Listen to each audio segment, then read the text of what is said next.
I'm being told there's a zombie apocalypse out there, and I'm not allowed to go outside. I am the game collector, and this is Second Opinion Games, so I decided to sit at home and play a little Atari 2600.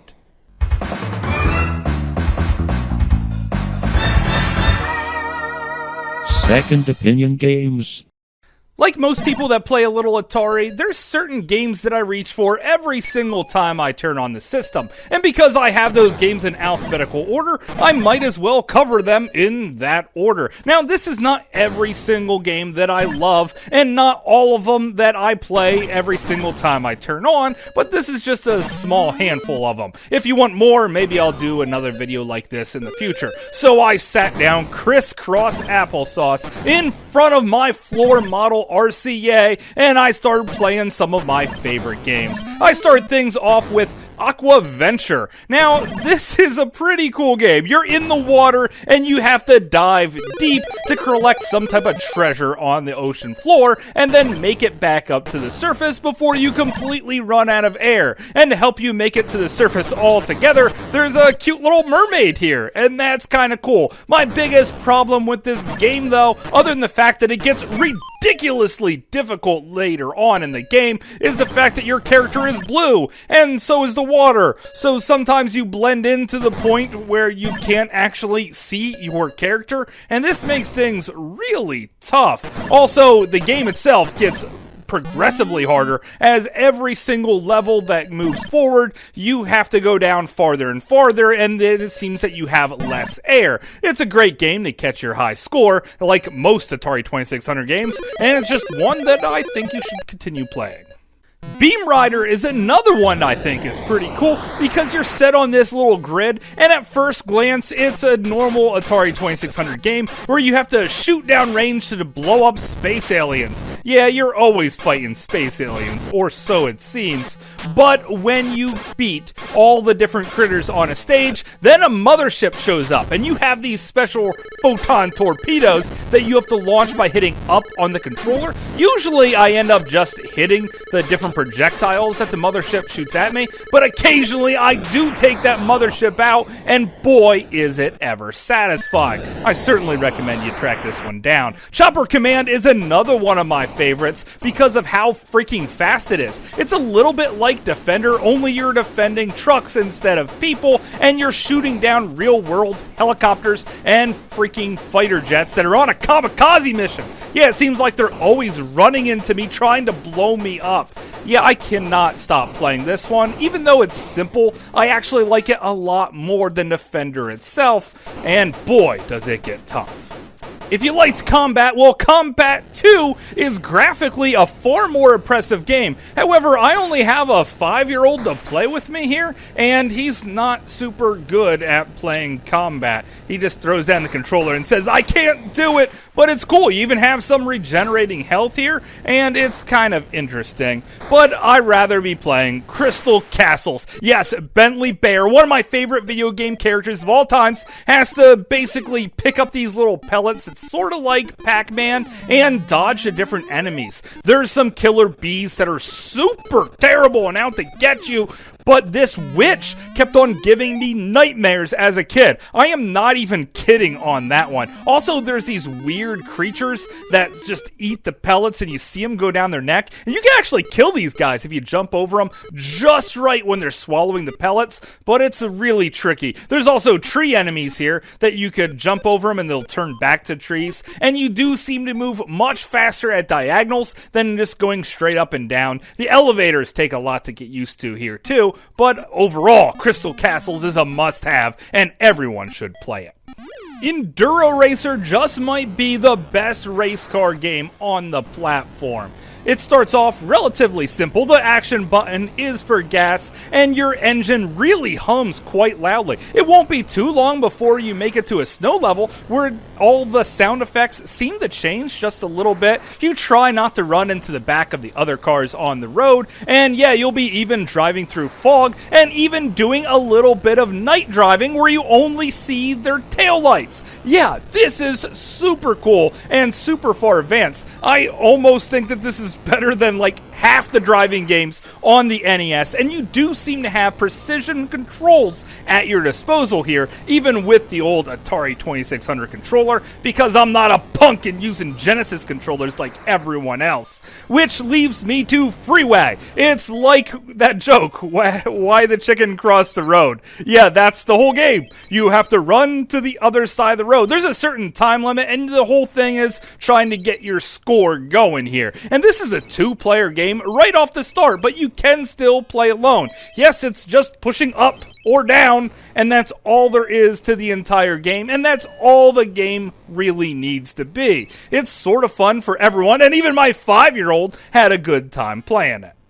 Following up one of the easiest games we have, definitely the hardest. It's Gravitar. And your spaceship has some gravity here, where then you have to manipulate your ship into your different map, which also has its gravity. Now, it's not going to be easy here. There's turrets that you have to blow up before you leave, and there's little gas canisters that you have to suck up by pressing down on the controller. And because the gravity's always pulling you down and you have to spin around and shoot really fast, this is insanely difficult with the Atari 2600 controller, but it's the most satisfying game when you finally destroy a level and you keep on going. I've never actually beaten this game, but I have cleared quite a few levels before, and yeah, it gets unbelievably tough. Which leaves me to Yars, which I think is kind of easy. I only play this game to listen to the music for the most part, because I gotta say, even with not having any sound effects, the music is freaking beautiful. They classically reconstructed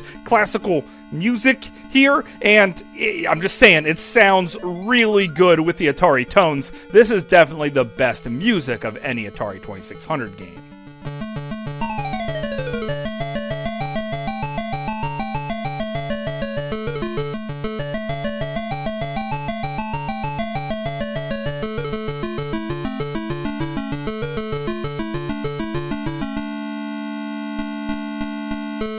But H.E.R.O just might be my favorite Atari 2600 game of all times, probably because it actually feels like you're beating levels. You have laser beams that fire from your eyes, you have a helicopter backpack, and of course you could drop dynamite behind that you have to watch out that you don't blow yourself up. Quick tip, you always want to go down a really difficult path and use the dynamite when you can to blow up the barriers, because you never know what's on the next screen. There's tons of lava here, and tricky platforming and saving these miners is extremely satisfying. Usually I can make it to level 15 before I start dying left and right, and it's just a really well-made game, and I really wish they would remake this one for today's consoles.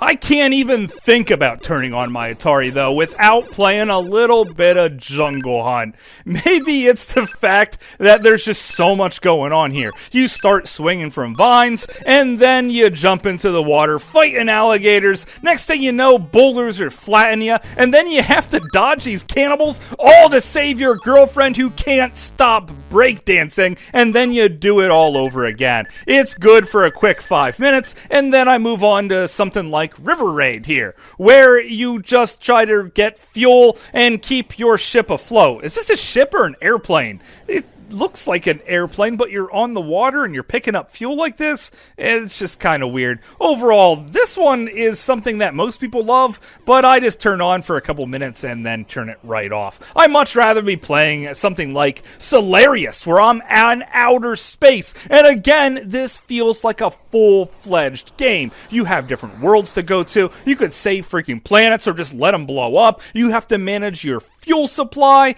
and you have to fight all of the baddies of the universe and eventually find the home world of Solarius. I never beat this game before, but man, do I ever want to. I watched a couple of Let's Plays and seen people do it, so it actually has an ending, and I recommend everyone at very least gives this a try.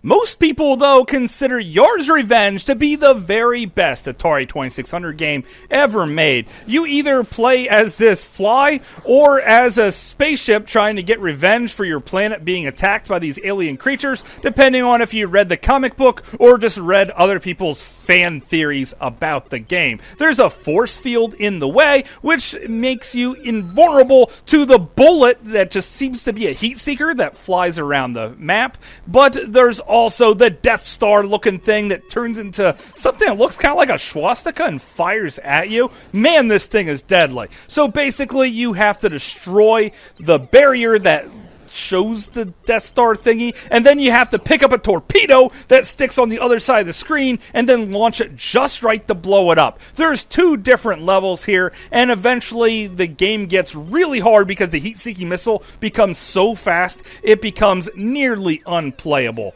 And the guy that made this game also made E.T. on the Atari 2600, meaning that he probably made both the best and worst game for the console. And that leads me to the last game I want to talk about, Yars Revenge 2. It's very much a lot like the original Yars Revenge, only it seems to be split down the screen and sort of doubled. So here's the trick here, guys. Blow up one side shield, and then when you pick up your torpedo, jump over to the other side and just fire it. Rinse, cycle, repeat. This time, you have 2 heat-seeking missile bullets to dodge, and it still turns into that swastika thing. Overall, I don't think this is nearly as interesting as the original Yars Revenge, but it certainly is really good. So I had a pretty good time playing my Atari 2600 today, and as soon as I get the feelings back in my legs and I'm able to walk again, I'm going to grab my rifle and try and forage for some bread in this zombie apocalypse, maybe even pick up some milk and a whole lot of toilet paper. And boy, am I ever thankful I decided that my last video game I will ever play would be a little bit of Atari 2600. But of course, that's just my opinion. Thanks for watching.